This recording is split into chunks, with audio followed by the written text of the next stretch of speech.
This episode is brought to you by Indeed. Stop waiting around for the perfect candidate. Instead, use Indeed sponsored jobs to find the right people with the right skills fast.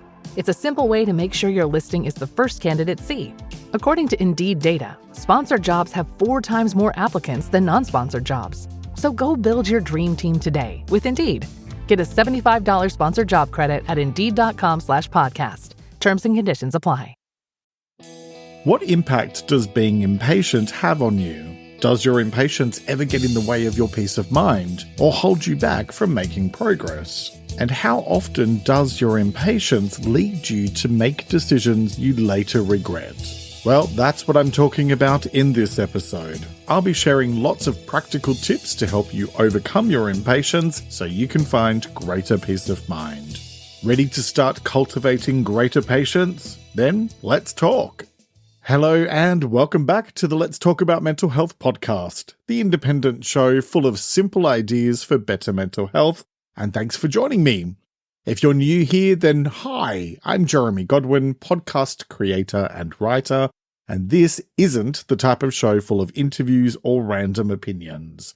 I'm also a mental health counsellor, and each week I teach you practical and effective ways to improve your mental well-being, based on quality research as well as my own experience of learning to live with anxiety and depression, after a breakdown in 2011 that changed my life. This is episode 252, and today I'll be talking about what overcoming your impatience means, why it matters, and how to do it. So, let's talk. Impatience. It's something we all experience from time to time. Whether it's waiting for results, sitting in traffic, counting down until a new episode of your favorite show lands, or maybe even feeling like progress just isn't happening fast enough. But what if impatience is more than just an uncomfortable feeling? What if it's something that could be holding you back from a calmer and more fulfilling life? Impatience is definitely something that has gotten in my way more than once or twice, a lot more. And there's a very fine line between enthusiasm and frustration. Being impatient can lead to a huge amount of unnecessary stress and anxiety, which is why managing it thoughtfully is so important. Let's face it, most things in life take time, effort, and perseverance. And a large dose of patience makes an enormous difference. In this episode, I'm going to explore what it means to overcome your impatience and why it matters. We'll look at the ways impatience can affect your mental health and how learning to manage it can help you feel less stressed and more in control. Not to mention, much better equipped to handle life's challenges. Plus, I'll share practical tips for shifting your mindset and building patience into your daily routine. If you've ever found yourself frustrated with how long things take, or anxious to rush towards the next milestone, then this is the episode for you. So let's first take a moment to go through some definitions, and let's talk about what does overcoming your impatience mean? So, overcoming impatience is about learning to navigate the tension between where you are now and where you want to be, without letting frustration or irritability take over. It's natural to feel like you want things to happen quickly, especially in today's world where so much is almost instantaneous. But impatience can lead to stress, frustration, and even self-sabotage.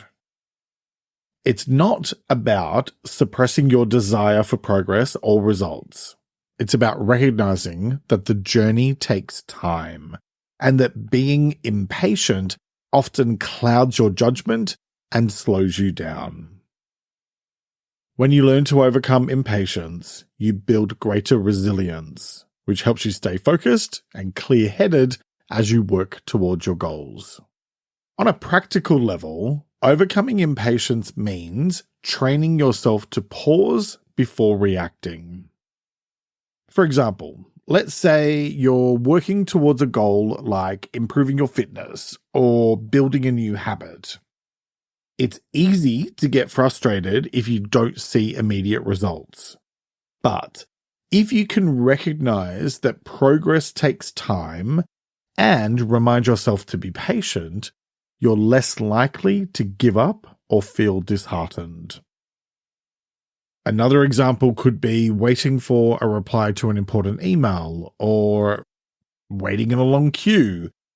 Both situations can trigger feelings of impatience, but by consciously deciding to breathe and focus on something else, or to even reframe the waiting time as a moment for reflection, you can regain control of your emotions.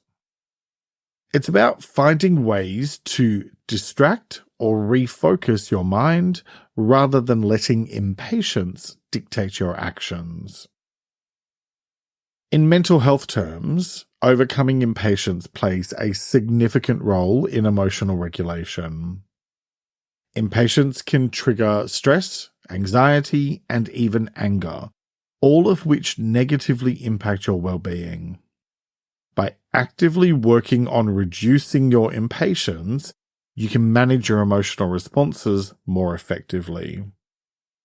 This doesn't just create a more peaceful internal environment, it also fosters better relationships with others, since impatience can often lead to snapping at people or being overly critical.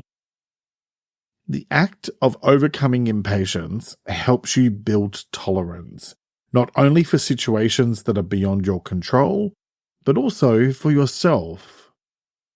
This shift can bring a sense of calm and help you stay grounded, which is crucial for maintaining good mental health. So, now let's talk about why overcoming your impatience matters. And continuing on from what I just said, overcoming your impatience is important because it often leads to unnecessary frustration and stress.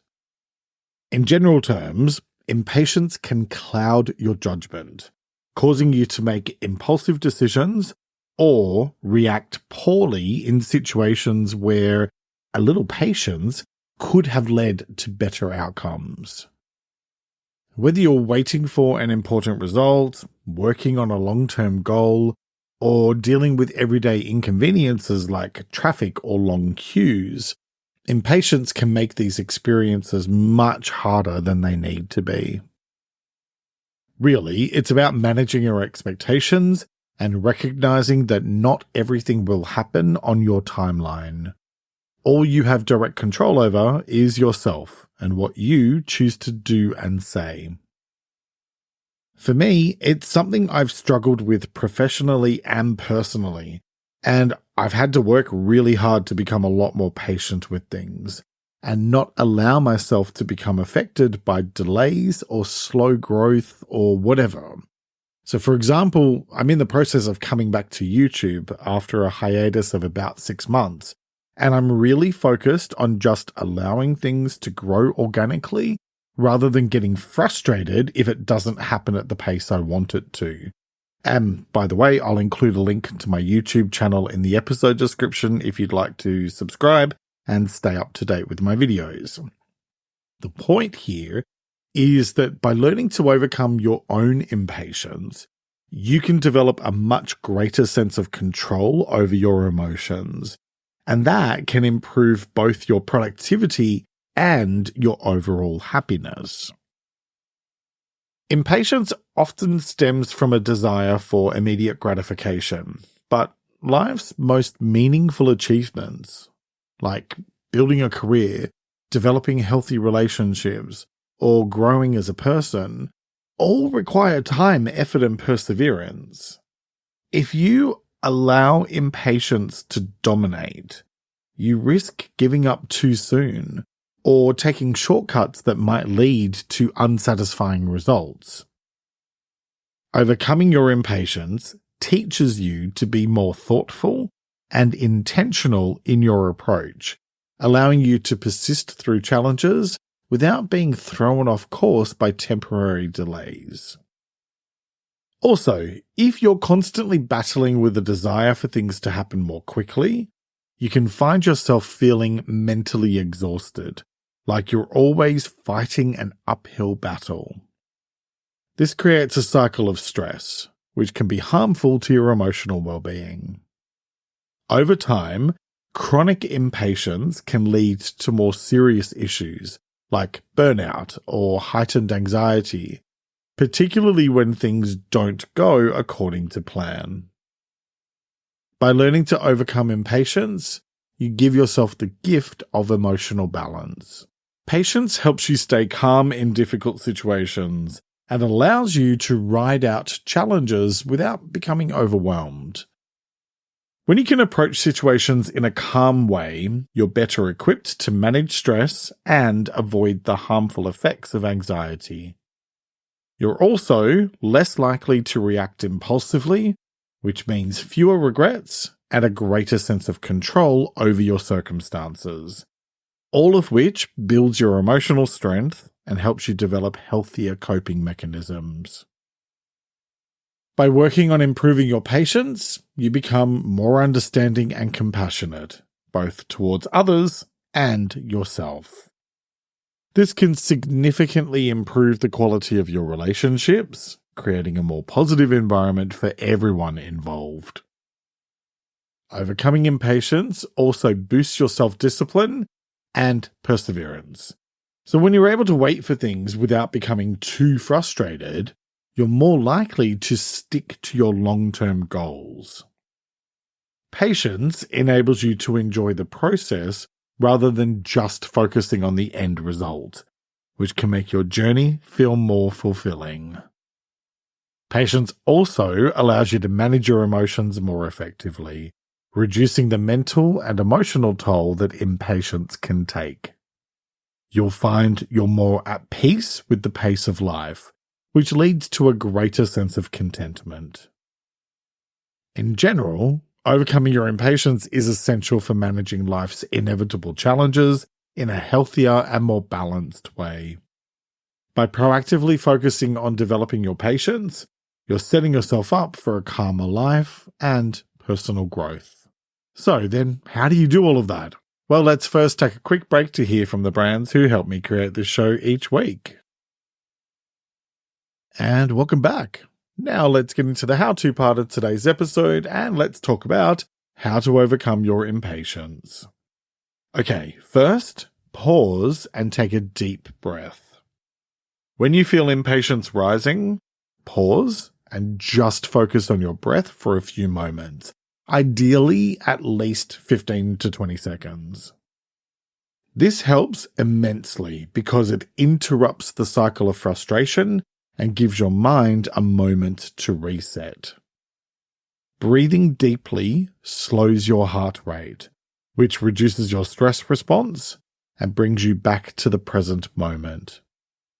You can do this by taking a few deep breaths, counting to 5 on the inhale, holding for a moment, and then counting to 5 on the exhale. It's a simple technique, but one that works wonders in calming your mind and giving you space to respond thoughtfully. Next, set realistic expectations.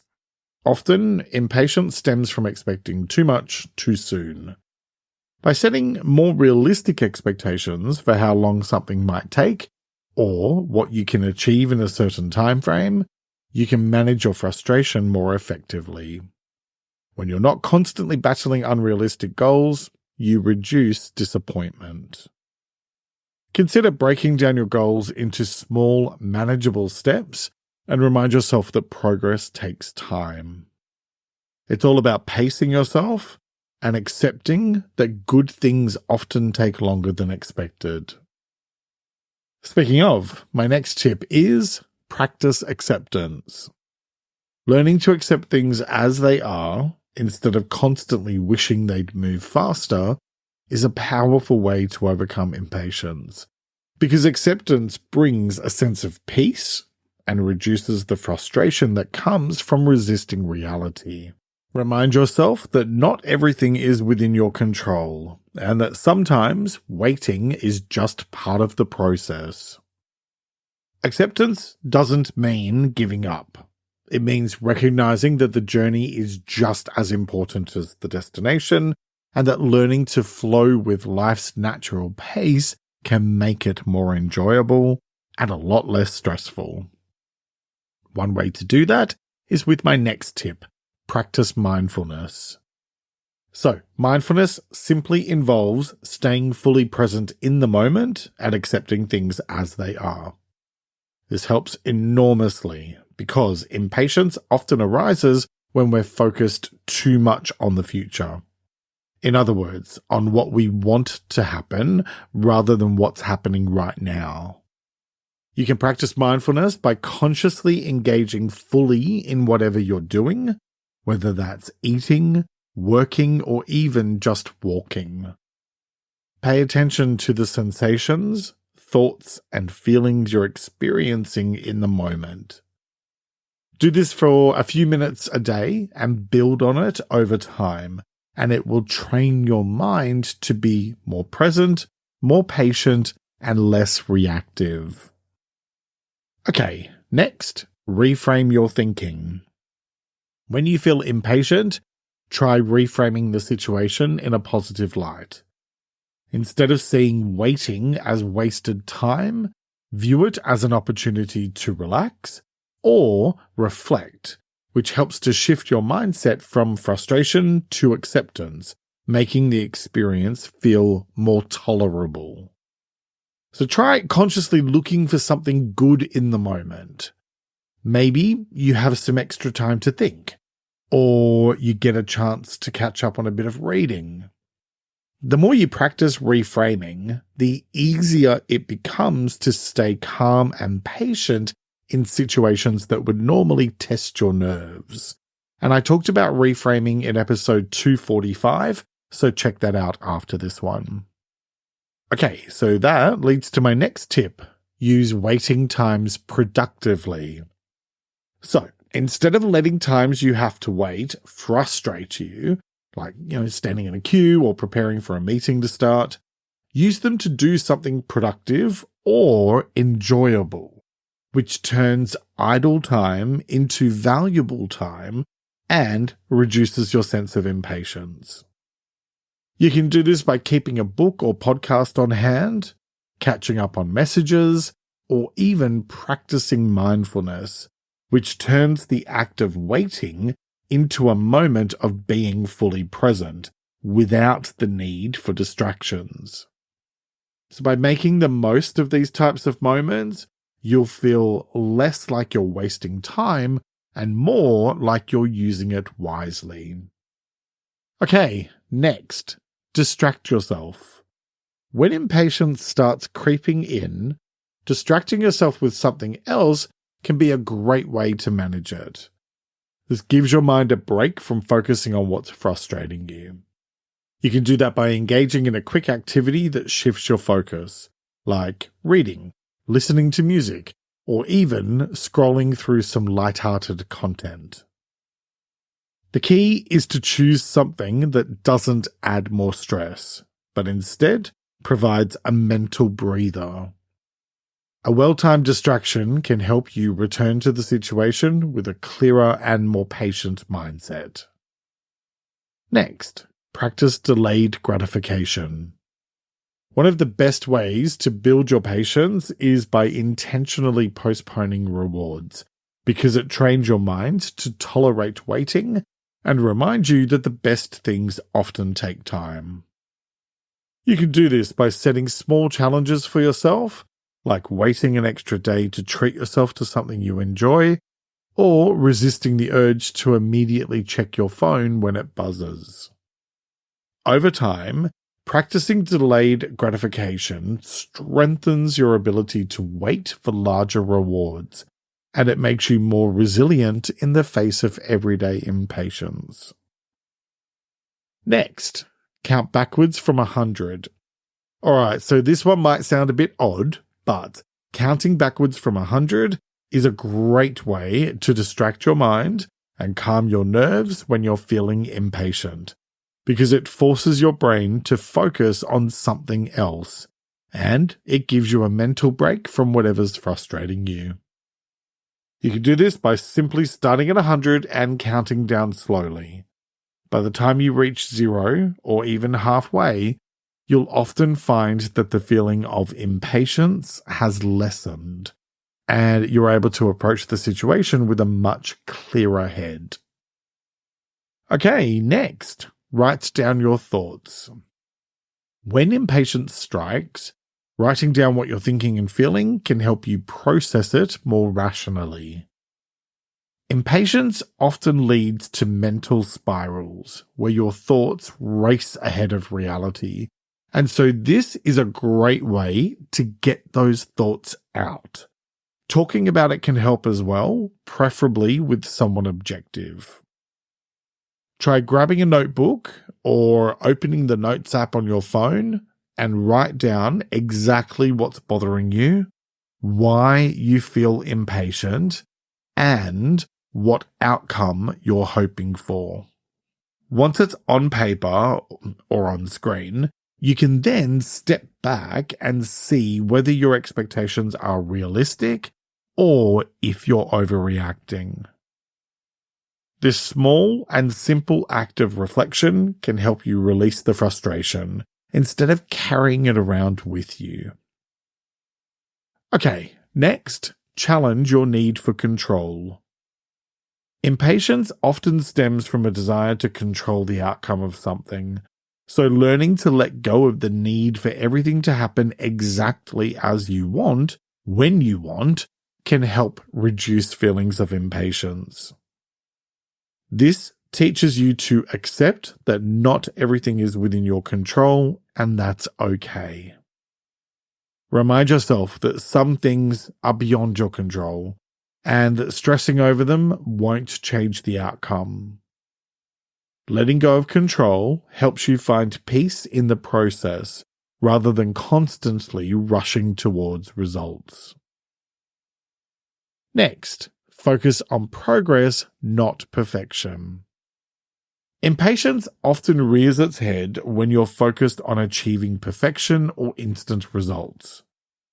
By shifting your focus to the progress you're making, no matter how small that may be, you can ease the frustration of not getting everything done immediately. And it serves as an important reminder that progress, even in small steps, is still movement in the right direction. Track your accomplishments, no matter how minor, and celebrate each step forward. Remind yourself that growth takes time, and perfection isn't the goal. Moving forward is. Okay, next, develop your emotional awareness. Understanding what triggers your impatience can help you manage it more effectively. Bearing in mind that impatience is often an emotional response to stress, fear, or frustration. By becoming more aware of the emotions driving your impatience, you can respond more thoughtfully. Do this by paying attention to when and why you feel impatient. What situations trigger it? What are the underlying emotions? Once you've identified the cause, it's easier to develop strategies to manage your response. I'm going to be talking about how to be more emotionally aware in a few weeks' time, so make sure you hit follow on your preferred podcast servers and turn on notifications so you never miss an episode. And while you're at it, feel free to drop me a 5-star review if you feel so inclined. Thank you. Alright, so my next tip is be grateful. Focusing on what you have rather than what you're waiting for can significantly reduce impatience. Gratitude shifts your mindset from a state of lack to a state of abundance, which helps calm your mind. When you're focused on what's good in your life, you're less likely to feel frustrated about what's not happening yet. Try keeping a gratitude journal and each day write down 3 things you're grateful for. or you could use my daily gratitude and reflection tool available from my store at ltamh.com. Over time, daily gratitude practice builds a habit of seeing the positive, which can reduce feelings of impatience. Next, practice self-compassion. Being kind to yourself when you're feeling impatient is crucial, because impatience often comes with self-criticism, thinking you should be better, faster, or more capable. By practicing self-compassion, you remind yourself that it's okay to not have everything figured out straight away. Acknowledge that impatience is a normal feeling, but remember that it doesn't define you. When you catch yourself being hard on yourself, pause and remind yourself that growth takes time and that you're doing the best you can. Okay, next, visualize the long-term benefits. So, when you feel impatient, it's helpful to focus on the long-term rewards of sticking with the process rather than rushing towards the outcome. This helps to remind you that good things often come to those who wait, and it can reduce your tendency to rush or become frustrated. Try taking a moment to visualize what achieving your goal will feel like once the time is right, and imagine the satisfaction you'll feel when all your hard work pays off. Keeping your eye on the bigger picture like this can help you remain calm and patient in the moment. Speaking of, my next point is keep things in perspective. When impatience strikes, it's helpful to take a step back and look at the bigger picture, rather than getting caught up in the frustration of the moment. You can do this by asking yourself whether the thing you're feeling impatient about will matter in a week, a month, or even a year. Often, when you take a broader view, you'll realize that the delay or waiting period isn't as significant as it feels in the moment. Keeping that perspective helps you stay calm and patient. Because when it comes to overcoming impatience and your mental health, what it all boils down to is this. Overcoming impatience isn't about perfecting the art of waiting. It's about learning to find peace in the process and trusting that things will unfold in their own time if you just stay the course and take things one step at a time. By learning to manage your impatience, you're giving yourself the gift of emotional balance, which will definitely benefit your mental health and overall well-being. Patience is a skill that can be nurtured with practice, and every time you choose to breathe, pause, and reframe a situation, you're building a stronger foundation for your personal growth. So, take a deep breath, trust the journey, and remember that progress, no matter how small, is still progress. The choice is yours, as it is with all things related to your well-being. So, what choice will you make today? Each week I like to finish up by sharing a quote about the week's topic, and I encourage you to take a few moments to really reflect on it and consider what it means to you. This week's quote is by an unknown author, and it is, "Patience is a bitter plant, but it has sweet fruit." Let me repeat that. Patience is a bitter plant, but it has sweet fruit. Alright, that's nearly it for this week. Support my show on Patreon for early access to ad-free episodes and more. You'll find it linked in the episode description. And let me know, how do you overcome impatience? If you're on Spotify, you can share in the comment section below. Otherwise, let me know on Instagram at LTA Mental Health or comment on the transcript and show notes, which you can have delivered to your inbox each week. Sign up at ltamh.com or use the link in the episode description. And for more content, follow my other Instagram account, it's Jeremy Godwin. I'll see you next week for a new episode when I'll be talking about how to cultivate the best in yourself, including what being the best version of yourself possible really means. That will be out on October 13. Hit follow on your podcast service and turn on notifications so you never miss an episode. Thank you very much for joining me today. Look after yourself and make a conscious effort to share positivity and kindness out into the world, because you get back what you put out. Take care and talk to you next time. Let's Talk About Mental Health is an independent program proudly produced by Reconnaissance Media.